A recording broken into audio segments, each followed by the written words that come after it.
दोस्तों आज हम आपको बताएंगे गुणनखंड पे आधारित कुछ और प्रश्न। इसमें पहला क्वेश्चन है x square plus 17x plus 60। यहाँ पे क्या है, धन के 60 है।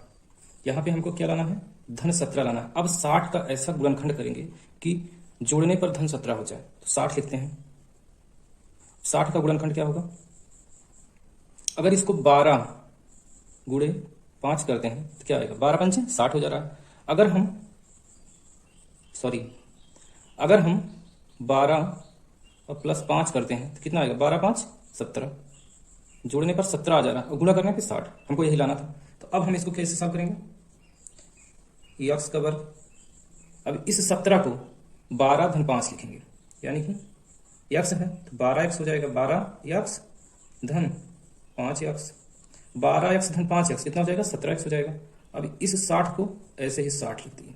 ठीक, अब इसमें x कॉमन लेंगे। x कॉमन ले लिए क्योंकि दोनों में x है तो x कॉमन ले लिए। यहाँ क्या बचा, x बचा पहले वाले में, और दूसरे में क्या बचा, धन के 12 बच गया। ठीक, अब धन, इन दोनों में क्या कॉमन है, पहले तो धन कॉमन हो गया, उसके बाद 5 कॉमन है दोनों में। इसमें से 5 कॉमन लिए तो क्या बचा, यहाँ पे 5x में से 5 कॉमन ले लिए तो x बचा।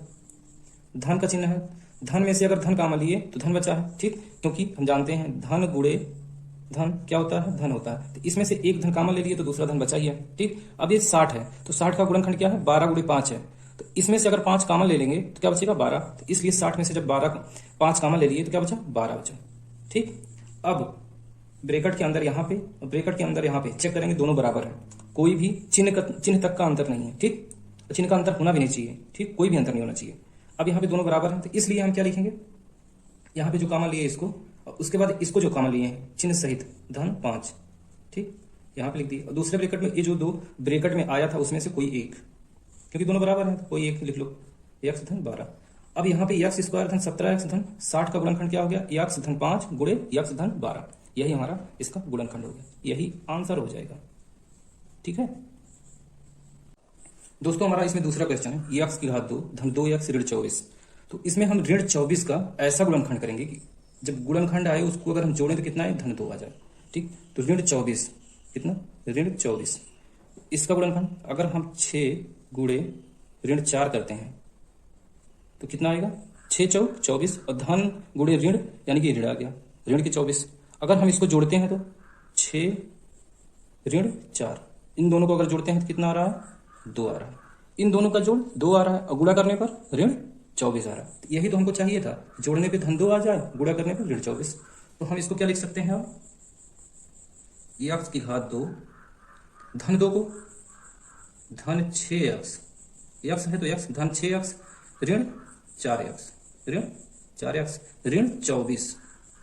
ठीक, अब इन दोनों में से क्या कॉमन है, x कॉमन है तो x कॉमन ले लेंगे। x की घात 2 है उसमें एक कॉमन लिए तो यहाँ पे क्या बचा, x बचा। अब 6x में से अगर x कॉमन ले लेंगे तो क्या बचेगा, धन 6 बचेगा, धन 6 बचा। अब हम चेक करेंगे इन दोनों में क्या कॉमन है। सबसे पहले ऋण कॉमन है तो ऋण कॉमन ले लिए। जब ऋण कॉमन लेंगे तो यहाँ पे क्या बचा है, धन बचा है। ठीक, अब यहाँ पे दोनों में 4 भी है तो 4 कॉमन ले लेंगे, क्योंकि 24 को 6 गुणे ऋण 4, तो जब ऋण 4 कॉमन ले लिए तो यहाँ पे क्या बचा, पहले वाले में ऋण 4x में धन की x बचा, धन x लिख दिए। धन x लिखें या x लिखें, बात एक ही हुई। अब यहाँ से ऋण 24 में से अगर ऋण 4 कॉमन ले लिए तो क्या बचा, धन के 6 बचा, तो यहाँ पे धन 6। अब हम देख रहे हैं कि दोनों ब्रैकेट में ठीक तो एक समान है, यहाँ पे कोई चिन्ह का अंतर, ना अक्षर ना किसी चीज का अंतर है। ठीक, इसलिए हम क्या करेंगे, अब ये जो x ऋण 4 है इसको एक ब्रैकेट में लिखेंगे, x ऋण 4 एक ब्रैकेट में, और दूसरे में x धन 6। यही हमारा इस x स्क्वायर धन 2x ऋण 24 का आंसर हो गया। ठीक, हमारा इसमें तीसरा क्वेश्चन है x की घात 2 ऋण 5 x ऋण 36। तो हम इसमें गुणनखंड करने के लिए सबसे पहले क्या करते हैं, जब 2 घात समीकरण होता है तो उसको हम गुणनखंड करने का सबसे पहले क्या करेंगे, जो गुणनफल में है, जो चर संख्या है यानी कि जो कांस्टेंट है, उसका हम ऐसा गुणनखंड करेंगे कि जो x के गुणांक हैं उसके बराबर हो जाए।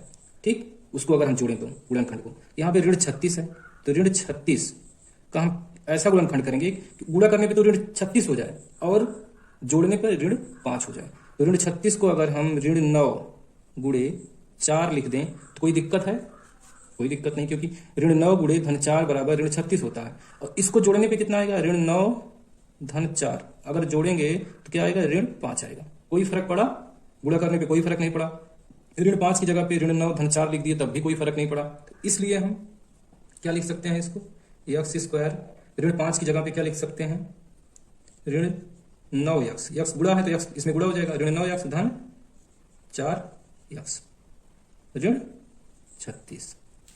अब हम इन दोनों में क्या कॉमन है, यक्स कॉमन है, तो यक्स करेंगे कॉमन, कॉमन का मतलब उभयनिष्ठ है दोनों में, तो यक्स उभयनिष्ठ हो गया तो एक्स कॉमन ले लिए, यहाँ पे बचा एक्स स्क्वायर में यक्स कॉमन लिए तो यक्स बचा, ऋण 9x में से अगर एक्स कॉमन बचा तो क्या बचा, कॉमन हुआ तो ऋण 9 बच गया यहाँ पे।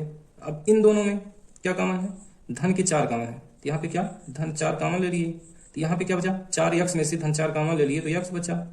अब ऋण 36 में से अगर धन 4 कॉमन ले लिए तो ऋण 9 बचा, क्योंकि ऋण 9 गुणे धन 4 है तो धन 4 कॉमन ले लिए तो क्या बचा, ऋण 9 बचा, तो ऋण 9 लिख दिए।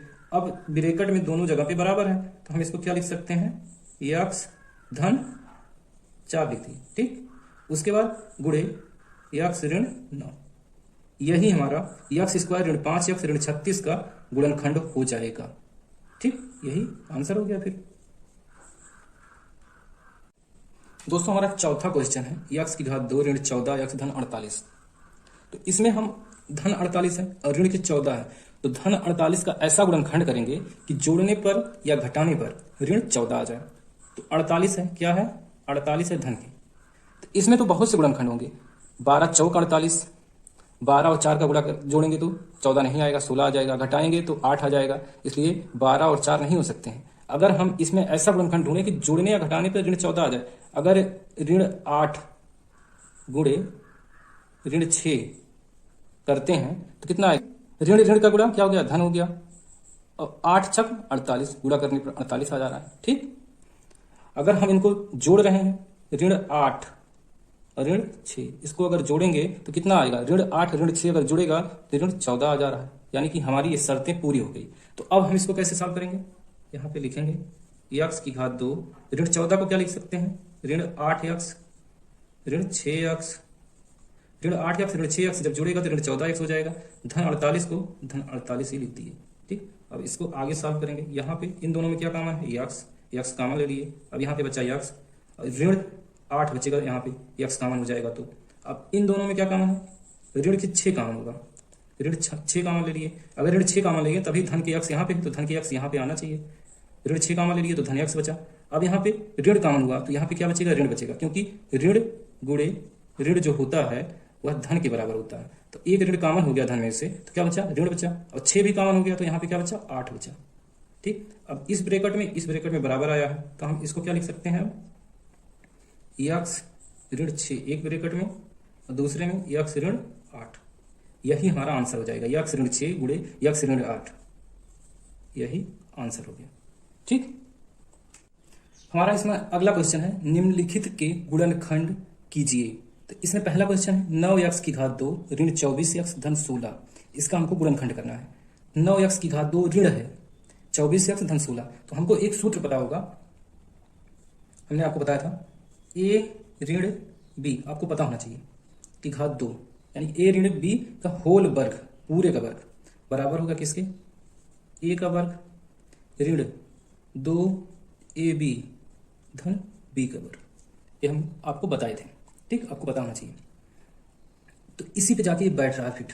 तो यहाँ पे एक ही जगह पे क्या है, 9x की घात 2, यह 9x की घात 2 को हम क्या लिख सकते हैं, 3x और पूरे का वर्ग लिख सकते हैं कि नहीं, जब 3 का वर्ग करेंगे 9 हो जाएगा, x का घात 2 यानी कि x घात 2 लिखा ही है। यहाँ पे पहला हो गया, पहला क्या हो गया 3x, a बराबर क्या हो गया 3x, जो a का वर्ग है या 3x का वर्ग हो गया। अब ऋण, यहाँ पे ऋण है तो 2ab, यहाँ पे 2 लिखे, 24 को जब 2 से भाग देंगे तो 12 बचा, a की जगह पे क्या है गुणे 3x है, यहाँ पे 3x, तो 2 3 6 हो गया। अब 6 में क्या गुणा करें कि जाके 24 हो जाए, तो 6 4 का गुणा करना पड़ेगा यहाँ पे, तो 2 3 6 6 चौक 24, अब यहाँ जाके 24x हो रहा है। अब यहाँ पे क्या है, धन 16 है, धन 16 किसका वर्ग है, 4 का वर्ग है, ठीक। तो यहाँ पे धन 4 का वर्ग यानी कि बी ए हो गया और ए हो गया, तो यहाँ पे क्या लिखते हैं, ऋण 2 गुणे ए बी, 2 गुणे ए और बी, ए क्या है 3x है और बी क्या है 4, ए किसके फॉर्म में हो गया, ए ऋण बी का वर्ग क्या होता है, ए का वर्ग ऋण 2ab धन बी का वर्ग, वही यहाँ पे हो गया 3x का वर्ग यानी कि ए का वर्ग ऋण 2 गुणे ए गुणे बी धन बी का वर्ग। अब इसको हम इस टाइप से लिख सकते हैं, जब उस सूत्र पे एकदम उसी तरीके से फिट बैठ रहा है तो हम इसको क्या लिख सकते हैं, 3x ऋण 4 पूरे का वर्ग। अब इसको और हम कैसे लिख सकते हैं, 3x ऋण 4 गुणे 3x ऋण 4। यह जो है 9x की घात 2 ऋण 24x धन 16 का गुणनखंड क्या होगा, 3x ऋण 4 गुणे 3x ऋण 4। यही हमारा आंसर हो जाएगा। ठीक है, इसमें हमारा दूसरा क्वेश्चन है 4x की घात 2 धन 12x धन 9।